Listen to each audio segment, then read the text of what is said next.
Алматының Алатау ауданындағы екінші жылу электр станциясын табиғи газға көшіру жалғасып жатыр. Оның аясында жылу қуаты сағатына 952 гигакалға дейін, ал электр қуаты 600 мегаваттқа дейін жететін заманауи газ станциясы іске қосылмақ.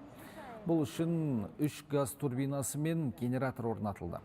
Қазірге дейін жабдықтардың 99% жеткізілді.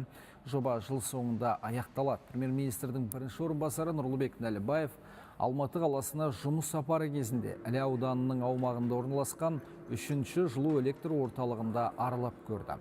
Қазір станцияда қайта жаңғырту жұмыстары аясында кемінде 450 мегаватт болатын бу газ қондырғысы салынады және тозығы жеткен жабдықтар жаңартылады.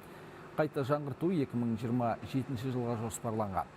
Нұрлыбек Нәлібаев энергетика нысандарының сенімді әрі тиімді жұмысын қамтамасыз ету үшін үкімет тарапынан барлық қажетті шаралар қабылданғанын жеткізді.